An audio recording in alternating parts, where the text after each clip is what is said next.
Welcome to the Light Dance Fluttering channel.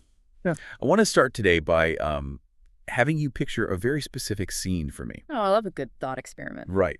So paint this vivid contrast in your mind. Imagine you're walking into a multi-million-dollar intensive care unit. Like, it is the absolute pinnacle of modern medical science. You're talking about the most advanced technology we have. Exactly. Hmm? You are surrounded by flawless sterilization protocols. The air is heavily filtered. There are evidence-based charts on every clipboard, and the room is just dominated by these incredibly complex, life-saving ventilators. It's a very intimidating, highly controlled environment. It really is. But right next to a blinking high-tech life support machine, a machine literally keeping a human being alive, Yeah. there sits a cheap, bright green bag of coconut butter-flavored corn snacks. It is such a striking image, isn't it? It honestly feels like a glitch in the Matrix when you see it. Yeah. And the reality is, if you try to move that cheap bag of snacks, you are going to get aggressively scolded by a highly educated, fiercely rational medical professional. Which just sounds so wild to me. I mean, we expect our hospitals to be bastions of pure, unfeeling logic, right? Absolutely. So, to you listening right now, I have to ask. Have you ever felt completely overwhelmed by situations that are totally out of your control despite all your meticulous preparation? Oh, man.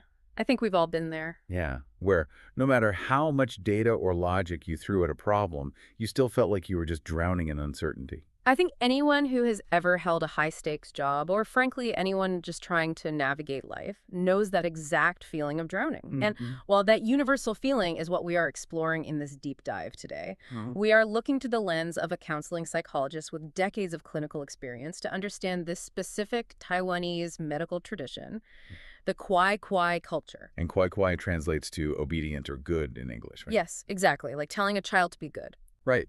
So we are going to explore how this seemingly silly snack acts as a green guardian of peace in these high-stakes settings. But more importantly, we are going to extract the core psychological mechanisms at play so you can build your own psychological Kuai Kuai to handle the chaos in your daily life. Because the presence of the snack in a modern ICU is definitely not a quirky workplace prank. No, not at all. It actually operates under a set of incredibly strict, unwritten laws. Okay, so let's get into those rules, because the first one is about the color. Yep. The bag absolutely must be green. And my first thought reading about this was, well, why green? Why not blue or purple? Right, it comes down to the visual language of the hospital environment. In a medical setting, green perfectly matches the status normal indicator lights on the patient monitors. Oh, right. It is the universal color of safety, stability, and predictable vital signs.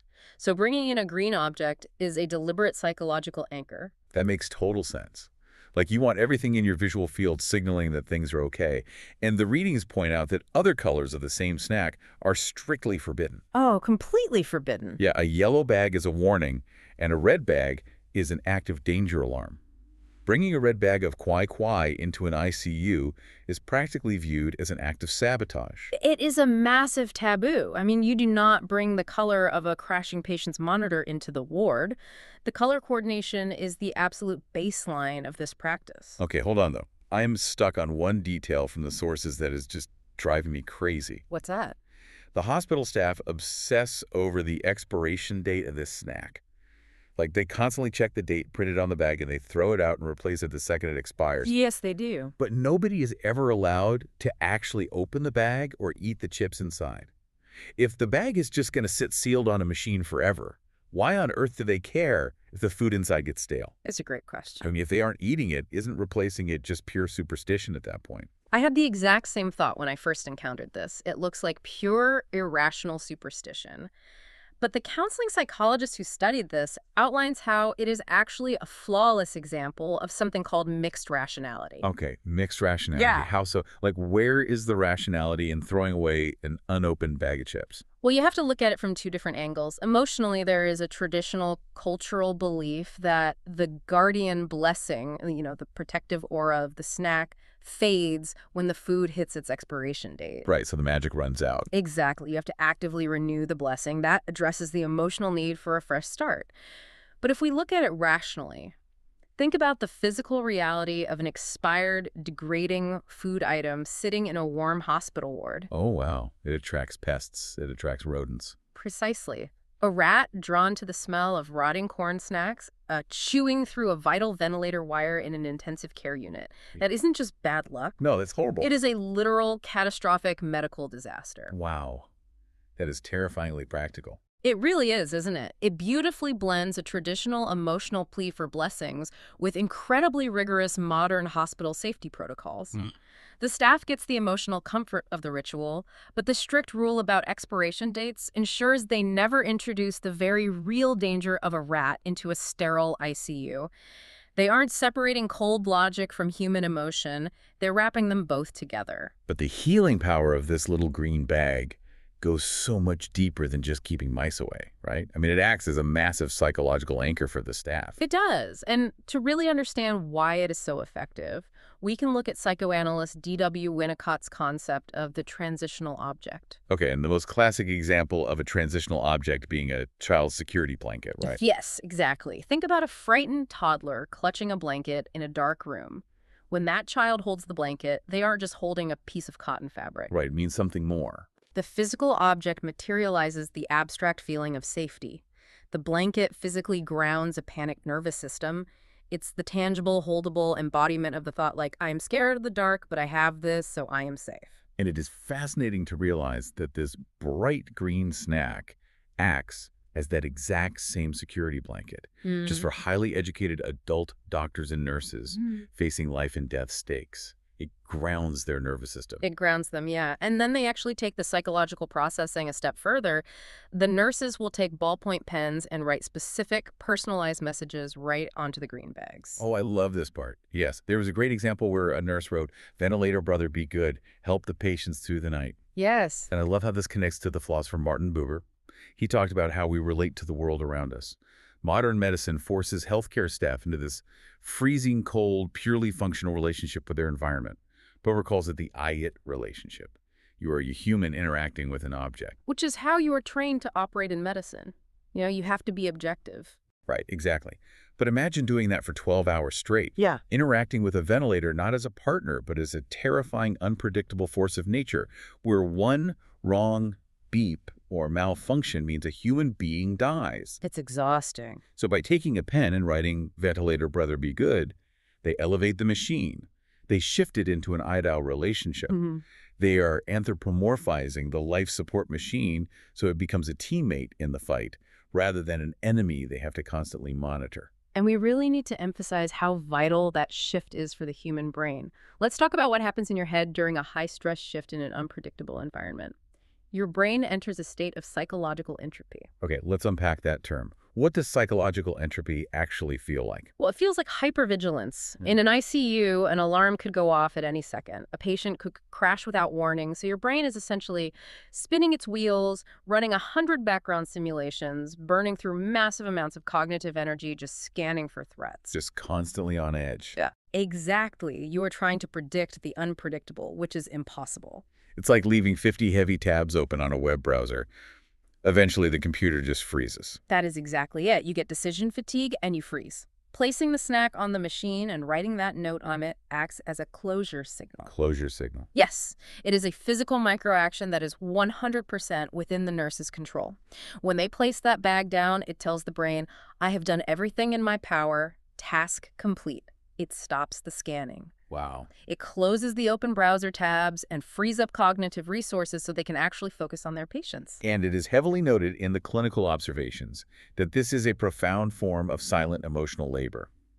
It is a maternal soft power, primarily carried out by the female nursing staff. It really is. Instead of forcing themselves to be rigidly tough and emotionless, which we know leads directly to severe burnout, Right. they allow themselves this momentary vulnerability. Yeah. It's a way to care for the machines, but ultimately, it is a way to care for themselves. Which brings us to one of the most powerful stories from the clinical observations.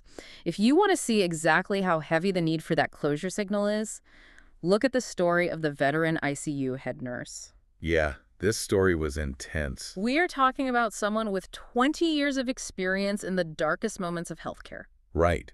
She had just gone through a grueling, devastatingly unsuccessful resuscitation effort.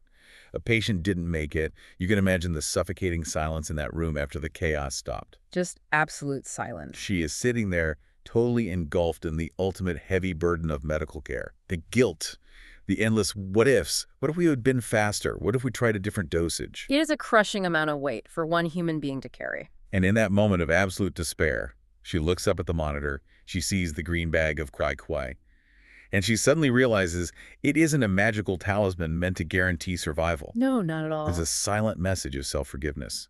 It is a tangible reminder staring back at her, saying, we followed the protocols, we used the science, we did everything we could. It is an incredibly moving realization. And, it points to something much larger than just Taiwan's medical system. The instinct to externalize our internal hopes, our fears, and our need for forgiveness onto physical objects. That is a universal human trait. We see echoes of this exact psychological mechanism all over the world. We absolutely do. I mean, think about Japan's Maneki Neko. Oh, the lucky cat. Yes, the famous lucky cat with the raised paw that you see in shop windows. Yeah. The folklore behind this is amazing. It dates back to the Edo period. So there was a samurai taking shelter under a tree during a massive thunderstorm. Okay. He notices a cat sitting near a temple, waving its paw at him. He gets curious, walks away from the tree toward the cat, and seconds later, a massive lightning strike obliterates the exact spot where you'd just been standing. Wow. The cat literally waved him out of harm's way. It is a fantastic origin story for a protective object. And just like the Kuai Kuai culture, the Japanese lucky cat is governed by strict color-coded rules. Right, the colors matter. A white cat invites general luck. A black cat is placed to ward off evil. And a red cat is specifically meant to protect against disease and illness. So the similarities are obvious. The strict color rules, the physical object representing protection. But there's a really crucial difference here, isn't there? The Japanese cat is usually made of stone or ceramic. It is permanent. It sits there on a shelf passively. But the Taiwanese Kuai Kuai expires. And that expiration date completely changes the dynamic of the object. Because the snack goes bad, the medical staff cannot be passive. Ah, I see. They must actively, repeatedly make the choice to check the date, throw the old one out, and buy a new one. Every single time they place a fresh bag on a ventilator, it is a deliberate, active choice to maintain hope. It requires agency. Which perfectly echoes how this phenomenon shows up in Western medicine. There is an incredible case study of a plastic surgeon working in the United States. Yes, the friendship bracelets. Right. Her nurses actually wove physical friendship bracelets out of yarn for the surgical team to wear during difficult, high-stakes shifts. A perfect Western equivalent of a transitional object. Exactly. And one day, the surgeon forgot to wear her bracelet, and the shift was a total disaster. Everything that could go wrong in the OR did go wrong. That sounds incredibly stressful. But in the middle of all that chaos, she looked down at her bare wrist and realized something profound. She knew the yarn didn't possess magical medical powers to stop bleeding. Of course not. The power was the physical reminder of her own agency and the tangible proof of her team's support. Right, and the bracelet is slightly different because it is a private wearable item, while the Kuai Kuai is a public collective display for the whole ward. But the underlying psychological engine offloading the crushing fear of the unknown onto a tangible, bounded physical object is exactly the same. So let's bring this directly to you, the listener. You probably do not work in an ICU, but you absolutely face the overwhelming chaos of modern life. We all do. You deal with endless emails, financial stress, shifting deadlines. How can you establish your own personal psychological Kuai Kuai to handle that anxiety? Well, the counseling psychologist actually laid out a brilliant 4-step framework for taking these dramatic medical rituals and transforming them into daily life practices. Step 1 is to identify your green signal. So finding your visual anchor of safety. Exactly. You need to deliberately choose a visual cue that tells your nervous system status is normal. For some people, it is making sure their desk is perfectly tidy before they open their laptop. Oh, I'm definitely one of those people. Right. For others, it's the sight of a specific mug filled with hot tea in the morning.